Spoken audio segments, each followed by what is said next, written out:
سورہ نحل آیت نمبر 48۔ اعوذ باللہ من الشیطان الرجیم، بسم اللہ الرحمن الرحیم۔ اولم يروا الى ما خلق الله من شيء يتفيأ ظلاله عن اليمين والشمائل سجدا لله وهم داخرون۔ وَلِلَّهِ يَسْجُدُ مَا فِي السَّمَاوَاتِ وَمَا فِي الْأَرْضِ مِن دَابَّةٍ وَالْمَلَائِكَةُ وَهُمْ لَا يَسْتَكْبِرُونَ يَخَافُونَ رَبَّهُم مِّن فَوْقِهِمْ وَيَفْعَلُونَ مَا يُؤْمَرُونَ۔ وَقَالَ اللَّهُ لَا تَتَّخِذُوا إِلَٰهَيْنِ اثْنَيْنِ إِنَّمَا هُوَ إِلَٰهٌ وَاحِدٌ فَإِيَّايَ فَارْهَبُونِ۔ وَلَهُ مَا فِي السَّمَاوَاتِ وَالْأَرْضِ وَلَهُ الدِّينُ وَاصِبًا أَفَغَيْرَ اللَّهِ تَتَّقُونَ۔ وَمَا بِكُم مِّن نِّعْمَةٍ فَمِنَ اللَّهِ ثُمَّ إِذَا مَسَّكُمُ الضُّرُّ فَإِلَيْهِ تَجْأَرُونَ ثُمَّ إِذَا كَشَفَ الضُّرَّ عَنكُمْ إِذَا فَرِيقٌ مِّنكُم بِرَبِّهِمْ يُشْرِكُونَ لِيَكْفُرُوا بِمَا آتَيْنَاهُمْ فَتَمَتَّعُوا فَسَوْفَ تَعْلَمُونَ وَيَجْعَلُونَ لِمَا لَا يَعْلَمُونَ نَصِيبًا مِّمَّا رَزَقْنَاهُمْ تَاللَّهِ لَتُسْأَلُنَّ عَمَّا كُنتُمْ تَفْعَلُونَ۔ صدق اللہ العظیم۔ اولم يروا الى ما خلق الله من شيء يتفيأ ظلاله عن اليمين والشمائل سجدا لله وهم داخرون۔ تو کیا انہوں نے اللہ کی مخلوقات کو دیکھا نہیں ہے کہ ہر چیز وہ رد و بدل جو اس کے سائے میں ہوتا ہے وہ اصل میں سجدہ کر رہی ہوتی ہے اللہ کے حضور اور فروتنی سے، یعنی بچھے ہوئے۔ وَلِلَّهِ يَسْجُدُ مَا فِي السَّمَاوَاتِ وَمَا فِي الْأَرْضِ مِن دَابَّةٍ وَالْمَلَائِكَةُ وَهُمْ لَا يَسْتَكْبِرُونَ۔ اور اللہ ہی کو سجدہ کرتے ہیں جو آسمانوں میں ہیں اور جو زمینوں میں ہیں، تمام جاندار اور ملائکہ، اور وہ تکبر نہیں کرتے۔ يَخَافُونَ رَبَّهُم مِّن فَوْقِهِمْ وَيَفْعَلُونَ مَا يُؤْمَرُونَ۔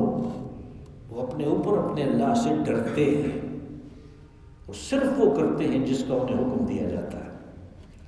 وَقَالَ اللَّهُ لَا تَتَّخِذُوا إِلَٰهَيْنِ اثْنَيْنِ۔ اور اللہ نے کہا کہ مجھے چھوڑ کے دوسرے یعنی دو معبود مت بناؤ۔ انما هو الہ واحد، معبود صرف ایک ہی ہے۔ فَإِيَّايَ فَارْهَبُونَ، پس صرف مجھ سے ڈرو۔ وَلَهُ مَا فِي السَّمَاوَاتِ وَالْأَرْضِ وَلَهُ الدِّينُ وَاصِبًا۔ اور زمین و آسمان میں جو کچھ ہے سارا اس کا ہے، اور اطاعت کلی بھی اس کی اور دائمی ہے۔ أَفَغَيْرَ اللَّهِ تَتَّقُونَ، پس اس اللہ کو چھوڑ کے تم دوسروں سے ڈرتے ہو۔ وَمَا بِكُم مِّن نِّعْمَةٍ فَمِنَ اللَّهِ ثُمَّ إِذَا مَسَّكُمُ الضُّرُّ فَإِلَيْهِ تَجْأَرُونَ۔ اور جو کچھ بھی تمہارے پاس بطور نعمت موجود ہے یہ اللہ کی طرف سے ہے، اور جب تمہیں کوئی تکلیف پہنچتی ہے تو پھر تم اسی کے حضور گڑ گڑاتے ہو اور فریاد کرتے ہو۔ ثُمَّ إِذَا كَشَفَ الضُّرَّ عَنكُمْ إِذَا فَرِيقٌ مِّنكُم بِرَبِّهِمْ يُشْرِكُونَ۔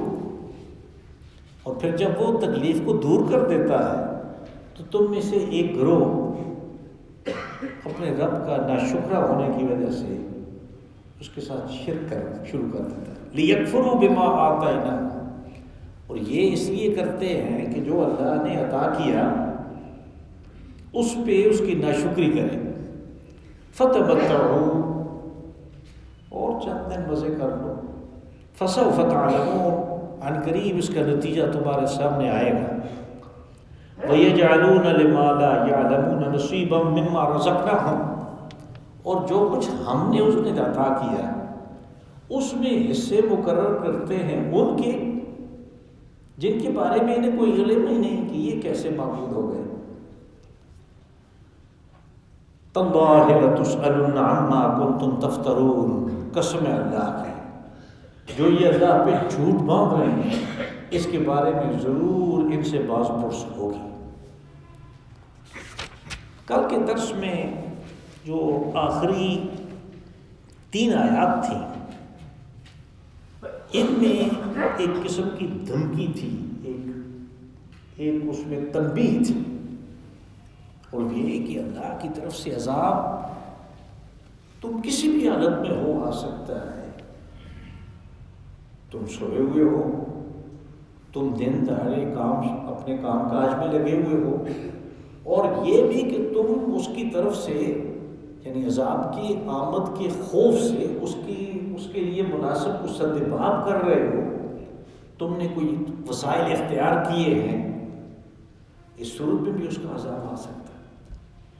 اس دھمکی کو مزید مؤکد کیا آج کے درس میں توحید کی بات سے،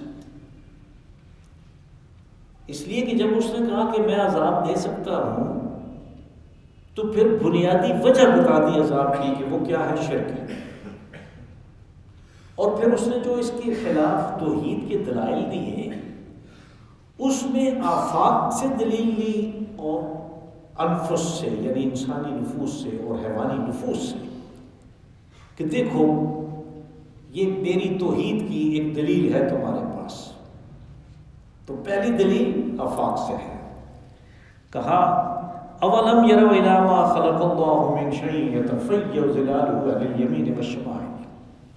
یتفیأ اس میں ایک فعل ہے، تفیأ استعمال ہوتا ہے رد و بدل کے لیے۔ رد و بدل کا مفہوم کچھ ہمارے سامنے بگڑ سا گیا ہے، اس لیے کہ ہم اکثر و بیشتر یہ سنتے ہیں کہ قیمتوں میں رد و بدل کر دیا گیا، بجلی کی قیمتوں میں رد و بدل کیا گیا، گیس کی قیمتوں میں رد و بدل ہو گیا، پیٹرول کی قیمتوں میں رد و بدل ہو گیا، تو اگلے دن دیکھتے ہیں تو وہ قیمتیں بڑی ہوئی ہوتی ہیں۔ تو اگر ہم نہیں تو کم از کم جو نئے اس چیز کو سننے والے ہیں جو پچھلے 15-20 سال سے سن رہے ہیں وہ تو رد و بدل کا معنی یہی سمجھیں گے کہ اضافہ ہوتا ہے، کہ یہ جب بھی کہتے ہیں رد و بدل ہوا اضافہ ہو جاتا ہے، اصل میں اس کا معنی اضافہ نہیں ہوتا، اس کا معنی کمی و اضافہ، آگے پیچھے دونوں چیزیں۔ یہ فعل اس کے لیے استعمال ہوتا ہے تفیع، اس سے مضارع لیا یتفیع،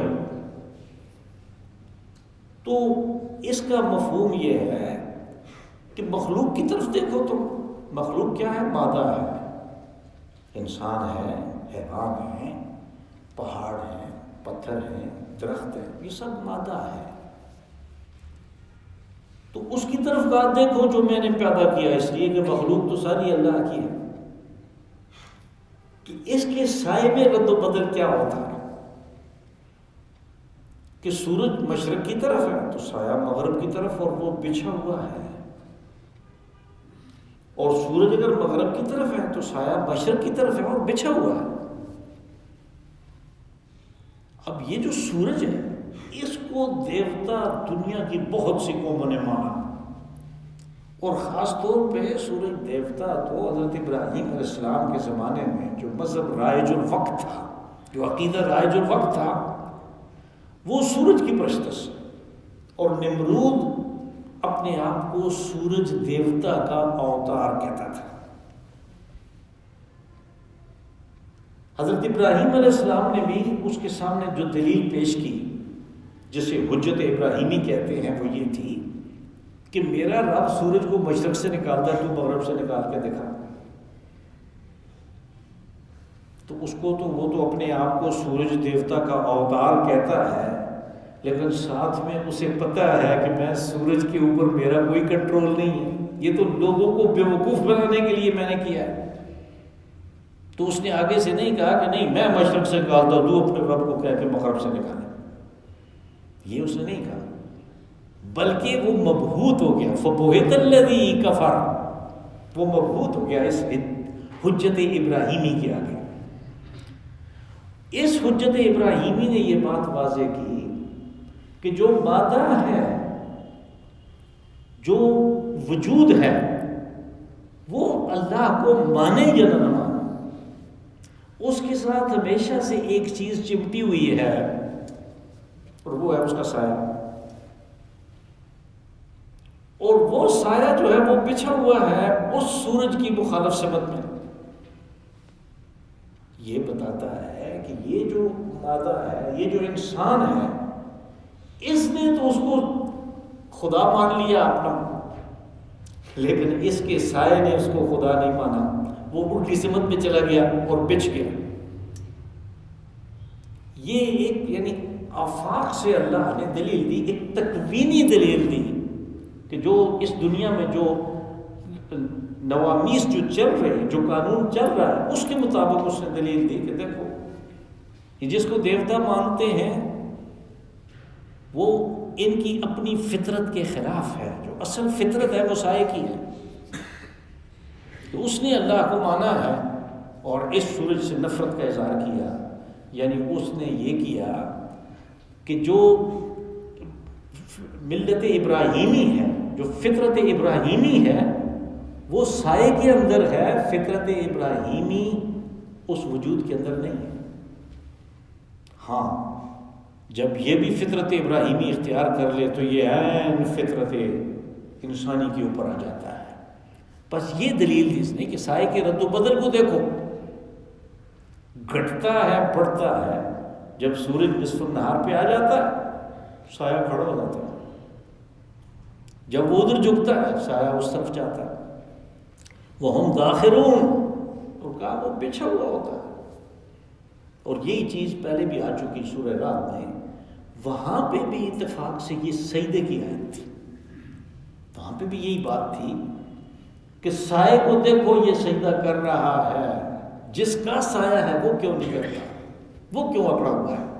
اسی لیے سجدہ نہ کرنے، عبادت نہ کرنے اور شرک کے لیے اس جگہ میں آج کے درس میں جو بھی لفظ استعمال ہوا وہ یستکبرون، یعنی وہ تکبر کرتے ہیں، انہوں نے گھمنڈ کیا ہوا ہے۔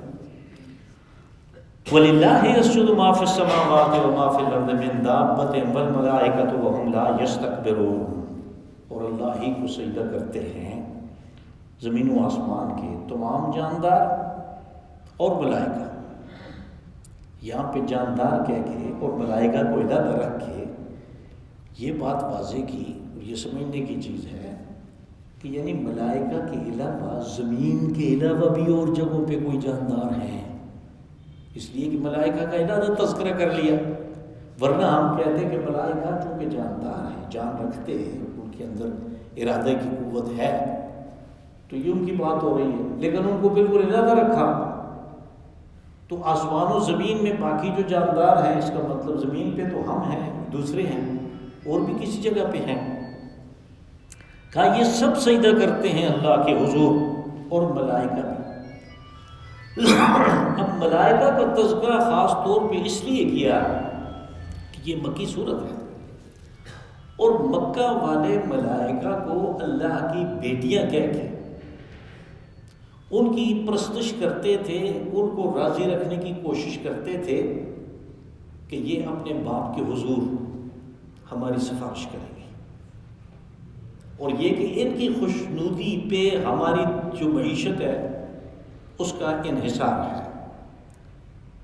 اور اسی لیے ہم دیکھتے ہیں کہ یہ جتنے نام وہ بیٹیاں کہتے تھے، آگے وہ تذکرہ آج کے درس کے بعد اگلے درس میں وہ آئے گا، وہ بیٹیاں کہتے تھے ملائکہ کو اللہ کی، اور اسی لیے انہوں نے جو بت بنا رکھے تھے ان کے نام بھی اپنے پاس سے انہوں نے رکھے، لیکن وہ مؤنث نام تھے۔ یعنی دنیا کی تمام زبانوں میں، تمام معاشروں میں جو مذکر ہیں، جو مرد ہیں، ان کے نام اور طرح کے ہوتے ہیں۔ کسی کا نام سامنے آ جائے آپ کو پتہ لگ جاتا ہے کہ یہ مرد ہے، عورتوں کے نام اور طرح کے ہوتے ہیں، تو وہ بالکل واضح ہو جاتا ہے کہ یہ اسی طرح جیسے اردو میں ہے، اگر طیب ہے تو اس کا مطلب یہ کوئی لڑکا ہے، مرد ہے، اگر طیبہ ہے تو پھر یہ لڑکی ہے۔ اللہ حاضر کیا، تمام ناموں کا پتہ چل جاتا ہے۔ تو عربی زبان میں بھی اسی طرح مؤنث نام اور ہوتے ہیں، مذکر نام اور ہوتے ہیں۔ تو وہ جو نام ہیں بتوں کے جو نام تھے ان کے ہاں قرآن پاک میں بھی تذکرہ ہے، آگے سورہ نجم میں ہے، افرأیتم اللات والعزیٰ ومناۃ الثالثۃ الاخری، یہ لات و منات و عزیٰ یہ سارے کے سارے مؤنث نام ہیں، اور ان کا یعنی اپنی طرف سے یہ نام انہوں نے رکھ چھوڑے تھے کہ یہ ملائکہ کے نام ہیں، یہ اللہ کی بیٹیاں ہیں۔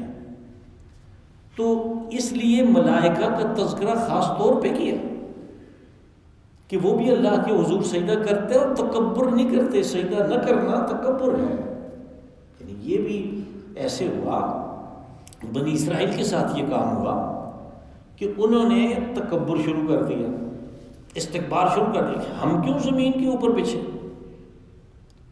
پھر انہوں نے اپنے سجدے کو کم کرنا شروع کر دیا، یہاں تک کہ ایک وقت ایسا آیا اب یہ ہے کہ اب ان کا سجدہ یہ ہے کہ دیوار کے ساتھ جا کے ناک لگا دیتے ہیں، کھڑے کھڑے، نیچے نہیں ہونا۔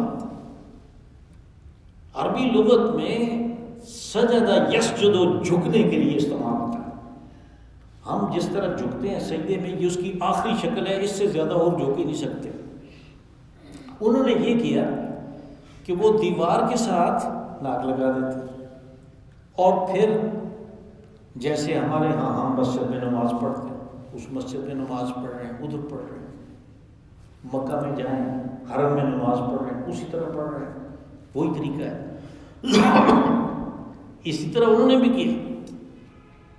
تو ان کی جو سب سے بڑی مقدس جگہ ہے وہ ہے دیوار گریہ، وہ آپ نے سنا ہوگا نام دیوار گریہ، یروشلم میں ہے۔ تو پھر آپ کو وہ ویڈیو فوٹو بھی نظر آ جائیں گے کہ ہر وقت اس دیوار کے ساتھ کھڑے، اس دیوار کے ساتھ کھڑے رو رہے ہیں، یہ ان کا سجدہ ہے۔ جیسے یہاں پہ کرتے ہیں ایسے باقی اپنی سومیوں میں ساری دنیا میں وہ اسی طرح سجدہ کرتے ہیں۔ تو یہ تکبر کی علامت ہے کہ آدمی اللہ کے حضور جھکے نہیں۔ اس نے کہا کہ تو کیسے نہیں جھکتا ہے، تیرا سایہ دیکھ کیا کر رہا ہے۔ کہا کہ اللہ کے حضور سجدہ کرتے ہیں، اس کے حضور جھکے ہوئے ہیں، زمین و آسمان کی سب چیزیں اور ملائکہ بھی، کہ جن کے بارے میں تمہارا یہ خیال ہے کہ یہ اللہ کی بیٹیاں ہیں، اور یہ اگر اڑ جائیں تو پھر یہ اپنی بات منوا کے چھوڑتی ہیں۔ کہا وہ تکبر نہیں کرتے، اور سورہ انبیاء میں اور اس کو اچھے طریقے پہ واضح کیا زیادہ تفصیل سے اسی بات کو۔ وہاں پہ یہ بات کہی کہ وَقَالُوا اتَّخَذَ اللَّهُ وَلَدًا سُبْحَانَهُ، انہوں نے کہا کہ اللہ نے اولاد بنا لی ہے، یعنی بیٹیاں ہیں اس کی، وہ ان چیزوں سے پاک ہے۔ یہ بیٹی کا اور بیٹے کا ہونا اور اس کی خواہش ہونا یہ انسان کی کمزوری کی علامت ہے، اس لیے کہ اس کو یہ چیز چاہیے بڑھاپے کے سہارے کے طور پہ۔ یہ کمزور ہوتا ہے، یہ بوڑھا ہوتا ہے، اس کو اسپتال لے جانا ہے، اس کو رات کو اٹھ کے پانی دینا ہے، اس کو باتھ روم لے جانا ہے، اس کو بیٹا بیٹی چاہیے، یہ کمزوری کی وجہ سے۔ اللہ نعوذ باللہ اس سے پاک ہے کہ وہ کمزور ہو، اس کو کسی کی ضرورت ہو، وہ کسی کا محتاج ہو، سب اس کے محتاج ہیں۔ اس لیے اس کے ساتھ آگے لفظ ہے سبحانہ، وہ ان کمزوریوں سے پاک ہے۔ بل عباد مکرمون، کہا جن کو تم کہتے ہو یہ اللہ کی بیٹیاں، یہ اس کے بندے ہیں، بڑے باعزت بندے ہیں۔ لا یسبقونہ بالقول، کہا وہ بات میں کبھی آگے نہیں بڑھتے، کبھی وہ ابتدا نہیں کر سکتے، وہ کبھی یہ نہیں کہتے کہ ہم آگے بڑھ کے کوئی بات کریں۔ وہ ہم بِأَمْرِهِ يَعْمَلُونَ، جو اللہ نے حکم دیا صرف اس کے مطابق کام کرتے ہیں۔ یہ سورہ انبیاء میں یہ بات آئے گی، 17 پارے میں ہے۔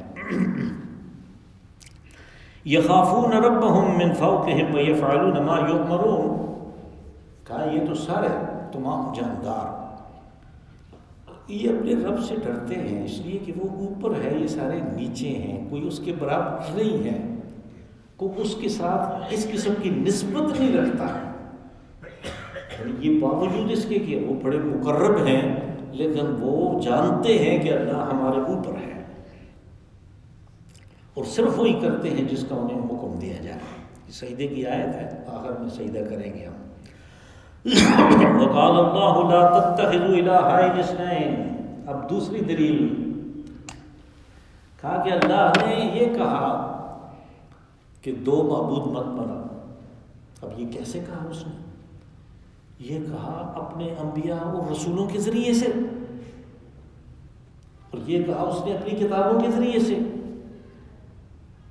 اور یہ کہا آفاق و انفس میں جو اس نے دلائل بکھیرے ان کی سے۔ بس کسی رسول نے، کسی نبی نے، کسی کتاب نے یہ نہیں کہا کہ اللہ کے علاوہ یہ بھی ہے جس کی تم پوجا پاٹ کر سکتے ہو۔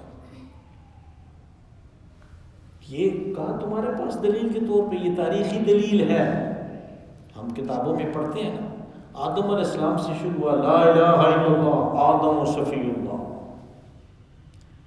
لا الہ الا اللہ نوح النجی اللہ، لا الہ الا اللہ ابراہیم خلیل اللہ، لا الہ الا اللہ موسیٰ کلیم اللہ، لا الہ الا اللہ عیسیٰ روح اللہ، لا الہ الا اللہ محمد رسول اللہ۔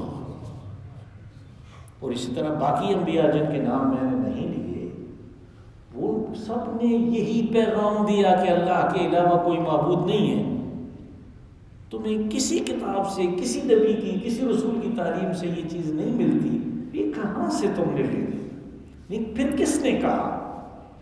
سوال یہ بنتا ہے کہ جب کسی نبی رسول نے یہ نہیں کہا، کسی کتاب میں یہ چیز نہیں ہے، تو تمہیں کس نے کہا؟ اب اس کو بطور دلیل لیا اللہ نے کہ یہ توحید کی ایک دلیل ہے کہ میں نے تو یہ بات کہی ہے، انما هو الہ واحد، کوئی بات ہی نہیں، کوئی اور معبود ہے ہی نہیں، وہ صرف ایک معبود ہے، فَإِيَّايَ فَارْهَبُونِ، بس مجھ ہی سے ڈرو، دوسروں سے ڈرنے کی ضرورت نہیں ہے۔ وَلَهُ مَا فِي السَّمَاوَاتِ وَالْأَرْضِ وَلَهُ الدِّينُ وَاصِبًا، اسی کی ملکیت ہے جو کچھ کہ ہے آسمانوں میں اور زمین میں۔ اب جو ملکیت ہوتی ہے کسی کی، اس کے اوپر وہ جیسے چاہے تصرف کرتا ہے۔ آپ کی ملکیت میں ایک بندوق ہے، اس میں گولیاں پڑی ہوئی ہیں، آپ کے پاس لائسنس ہے، یہ آپ کی ملکیت ہے، آپ جیسے چاہیں اس میں تصرف کریں۔ آپ اس سے کوئی جائز کام کریں کر سکتے ہیں، ناجائز کام کریں کر سکتے ہیں۔ جب اللہ کی ملکیت ہے تو وہ جیسے چاہے ویسے استعمال کرے گا۔ اور ہم آئے دن یہ چیز دیکھتے ہیں لیکن ہم غور نہیں کرتے۔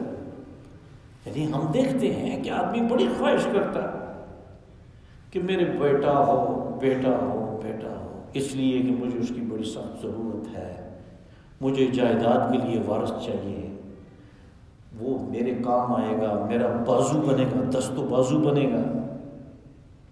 یہ بیٹا اس کا دست و بازو بننے کے بجائے الٹا اس کے لیے مصیبت بن جاتا۔ ہم دیکھتے یہ سب اللہ کی ملکیت ہے، اسے جیسے چاہا اس کو استعمال کیا، کسی کے اختیار میں تو نہیں ہے، یہ تو اللہ کا اختیار ہے۔ وہ اس کے لیے فائدہ مند بناتا، اسی بیٹے کو بنا سکتا تھا، وہ اسی کو اس نے اس کے لیے نقصان دہ بنایا، وہ بن گیا۔ اللہ حاصل کیا باقی تمام چیزیں، اس نے کہا کہ سب میری ملکیت ہے۔ وَلَهُ الدِّينُ وَاصِبًا، یہاں پہ دین سے مراد اطاعت ہے، اور واسبہ دائمی۔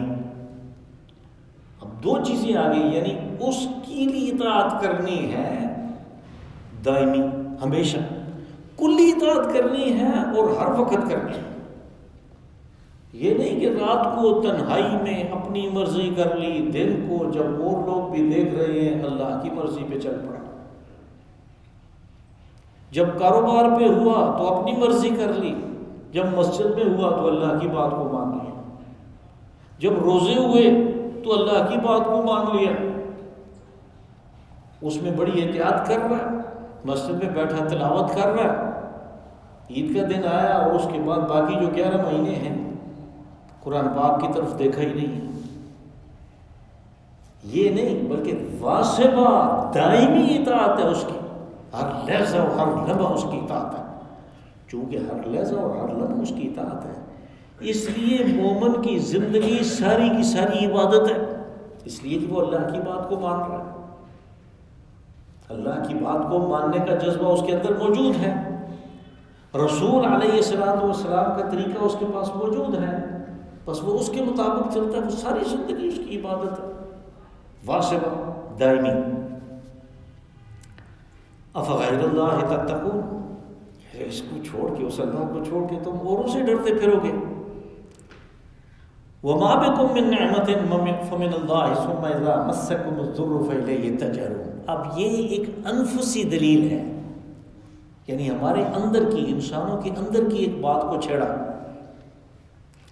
کہا کہ تمہارے پاس جو کچھ بھی ہے، جو بھی نعمت کے طور پہ موجود ہے، یہ اللہ کی طرف سے ہے، اس نے عطا کیا ہے۔ اور جب وہ کسی چیز کو کھینچ لیتا ہے، کوئی تکلیف تمہیں پہنچتی ہے، آدمی کو تکلیف پہنچتی ہے جب اس کے پاس جو نعمت ہے وہ سلب ہو جائے، جیسے صحت تھی، بیمار پڑ گیا، جیسے کاروبار چل رہا تھا، نقصان ہو گیا، جیسے ہری بھری کھیتی کھڑی تھی، انتظار کر رہا تھا یہ پک جائے تو میں تھریشر لے آؤں، یا لباری ہو گئی، وہ ساری کی ساری ادھر ہی ختم ہو گئی۔ تو یہ اس کی نعمت تھی جو اس نے تکلیف پہنچی تمہیں، یعنی اس نے وہ نعمت سلب کی۔ ثم اذا مسکم الضر فالیہ تجأرون، تجأرون جأر فعل سے ہے، جأر گڑ گڑانا، فریاد کرنا۔ کہا جب ایسی صورت پیدا ہوتی ہے کہ وہ نعمت چھن جاتی ہے تو پھر تم اللہ کے حضور گڑ گڑاتے ہو، فریاد اسی سے کرتے ہو۔ اس وقت فطرت انسانی میں یہ چیز موجود ہے، اندر جو ایک الہ ہے، معبود ہے، جس کی یہ تخلیق ہے اور اس نے اپنا تعارف اندر رکھا ہے، وہ بیدار ہو جاتا ہے اور یہ اس وقت گڑ گڑاتا ہے۔ ثم اذا مسکم الضر فالیہ تجأرون ثم اذا کشف الضر عنکم اذا فریق منکم بربہم یشرکون۔ کہا کہ جب وہ تکلیف کو دور کر دیتا ہے تمہارے گڑ گڑانے سے، تمہاری فریاد کرنے سے، تمہارے استغاثہ سے، تمہاری چیخ و پکار سے، اللہ نے وہ نعمت واپس کی، تو کچھ لوگ، سارے نہیں، کچھ لوگ ایسے ہیں کہ جو پھر اس میں شرک شروع کر دیتے ہیں، یعنی ان وجوہات کو تلاش کرنا شروع کر دیتے ہیں کہ جن کی وجہ سے یہ سلب ہوئی تھی۔ یہ نہیں دیکھتے کہ وہ وجہ تو اللہ نے پیدا کی تھی، کھیتی برباد ہو گئی یلہباری سے تو یلہباری کے پیچھے پڑ جاتے ہیں، اللہ نے برباد کی تھی، دوبارہ فصل اچھی ہو گئی اللہ نے دی۔ تو کہا کہ جب ختم ہوتی ہے یہ بات تو کچھ لوگ ایسے ہیں، اذا فریق میں، ایک فریق ان میں ایسا ہے، ایک گروہ ان میں ایسا ہے جو شرک شروع کر دیتا ہے کہ ہمارے ساتھ یہ اس وجہ سے ہوا تھا، لِيَكْفُرُوا بِمَا آتَيْنَا۔ کہا اس شرک کے کرنے کا سبب یہ ہے کہ ہم نے عطا کیا، وہ ہماری ناشکری کرتا ہے، شکر کسی اور کا کرنا شروع کر دیتا ہے۔ آپ کی بڑی مہربانی، لِيَكْفُرُوا بِمَا آتَيْنَاهُمْ، ہماری جو عطا ہے اس کی ناشکری کرتے ہوئے کسی اور کی طرف اس کی نسبت کر دیتا ہے۔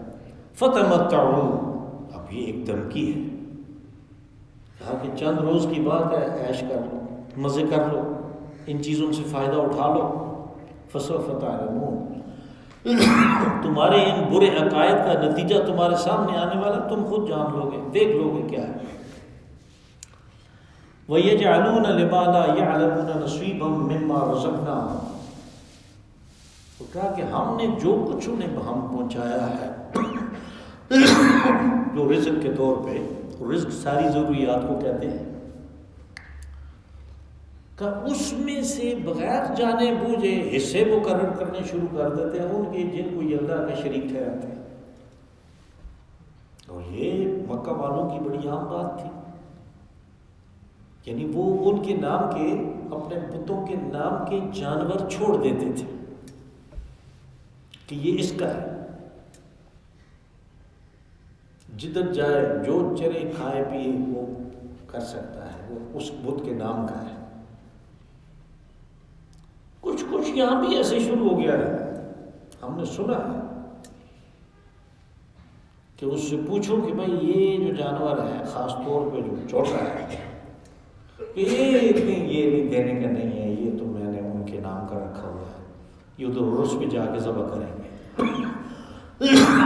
قرآن پاک نہ پڑھنے کا یہ نتیجہ نکلتا ہے کہ جو مکہ والے کر رہے تھے اسی کو نیکی سمجھ کے کر رہے، وہ بھی نیکی سمجھ کے کرتے تھے۔ فسوف یعلمون تاللہ لتسألن عما کنتم تفترون۔ اللہ نے قسم کھائی اپنی، قسم ہے اللہ، تاللہ ہے قسم ہے اللہ کی،